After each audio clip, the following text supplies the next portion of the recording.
Alhamdulillah menika saged marak sowan wonten ing dalem Bapak Suwarga kalian Suwarto. Suwarto. Ora patio cetha, engko sing Padang kene ngono peteng. Bapak Suwarto kalian Ibu Warisan. Menika Warsina. Oh iya Warsiah ngono. Minangka netepi darmane asepuh amala kramakaken ingkang putri Diajeng Ayu Asiyah Hidayati kalian Dimas Bagus Abdi Afidulillah. Piye no? Iki tulisan ora cetha barang no. Piye. Set sing Padang no. Abdi Arifullah. Tangel namane. Koyo sampang ngono jenenge. Yo anak kos lagi mangan sekolahan untuk gara-gara apa dipangani karo Jakuraya apa piye. Alhamdulillah menika wujud rasa syukure Bapak Suwarto dalah Ibu Warsiah netepi darmane ngapuh mala kramaan ingkang putri Diajeng Ayu Aisyah kaliyan Dimas Bagus Abdi. Muga-muga ing pangajab kawula lan sak kanca dadosa pinanganten sing sakinah mawaddah warahmah. Amin. Ugi tansah pinaringan momongan sing soleh lan solehah. Amin. Yen mengko 2 wulan 3 wulan urung ngono gatra-gatra sing soleh solehah ya dikencengi maning Mas ditambahi sing maune sedina ping 3 dadi ping 5. Apane? Gawe sing solehah kuwi mau. Gawe anak kok. Lah iya kowe mau. Lha wong tegese nikah. Ki ning kene iki kudune ya kudu ngerti wong nikah apa maksudnya nikah? Nikah ni karo kah. Ya, nine apa? Ni kowe niat karena Allah Taala. Ah, pinter. Lah nek senajan to wis siap, senajan to wis duwe pahalan tetap yen urung ana niat kowe urung bakal keleksanan nikah. Kowe ni lah. Saiki nek kah kowe siap nafkah. Dadi yen wis niat Mas sapa ki Abdi kowe wis kudu siap nafkah lahir kelawan batin. Nafkah lahir kowe yo apeh pangupa jiwa maring Mbak Aisyah, nafkah batin kowe sing ngono kae. Apa kowe? Nafkah batin sing apa? Nafkah batin. Ya sing piye? Nafkah lahir yo apeh duit ning Mbak Aisyah to.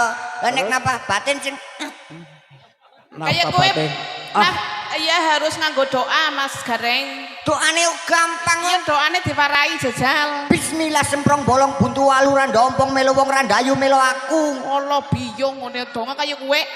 Ya Allahumma barik lana fima rozaktana wa qina adzabannar. Kowe dong arep mangan tempe. Lah ya madang. Ya madang karo tempe yo iki berarti tempe sing apa iki? Ya ora ngono. Kaya pokoke sapapane nganggo donga.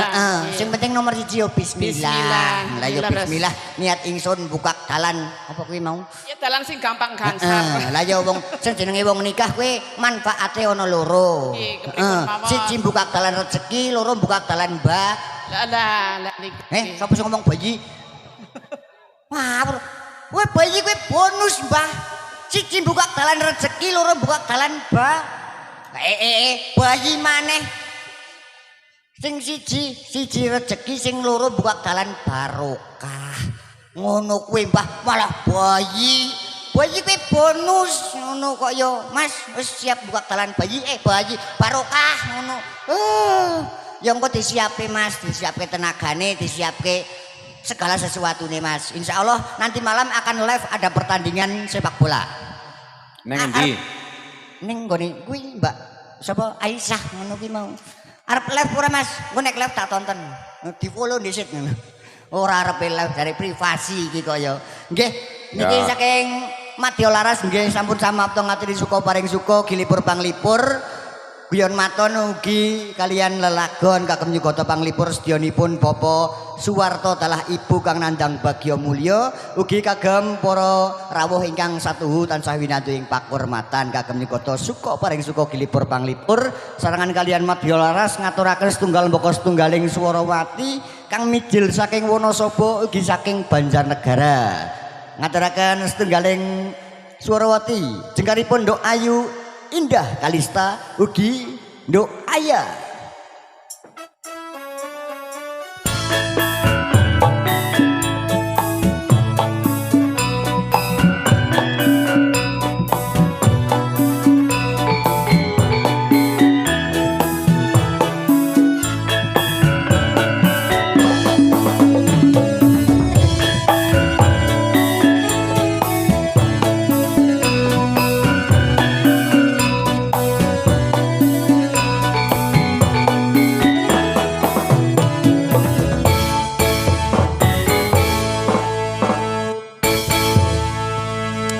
pripun Mas Garing? Alhamdulillah Nduk Cayu. Nggih. Senajan to kedaya-daya saka Wanasaba, aku karo kae ke Wanasaba. Atoh-atoh marak sowan rene. Alhamdulillah. Yo nyasar-nyasar barang. Dikirimi Sherlock maring Mbah Parno.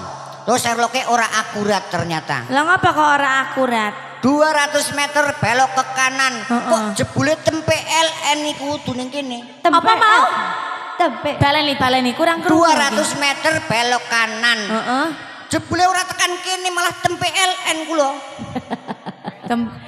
PLN tempe. Sing cedol ya ora kaya Mas Garing sing ngono. cedol. PLN ting PLN. Lah nggih leres. Kula jebule kesasar kula menggok 200 belok kanan kuwi malah tempe LN niku. Wow, lah ya kudune cetha kok ngono. Ora apa-apa nggo pengalaman nggih Mas Lah Garing. ya wong ora kena percaya karo Google Map, percaya karo Gusti Allah ya. Kalau percaya sama kamu sesat. Iya mesti kowe aja nganti percaya karo aku. Nggih monggo katuran kagem kadang kala warga ingkang badhe berfoto kalian pinanganten kekalih kasumonggaaken. Nduk Cayu sinambi kalian berfoto ria niki dipun aturi lelagon ugi suka paring suka. Anjing Nggih. matur sembah sun. Kakang Mangas. Kakang nduk seliramu ngono. Nduk seliraimu ngono. Nggih Mbak, agem niki.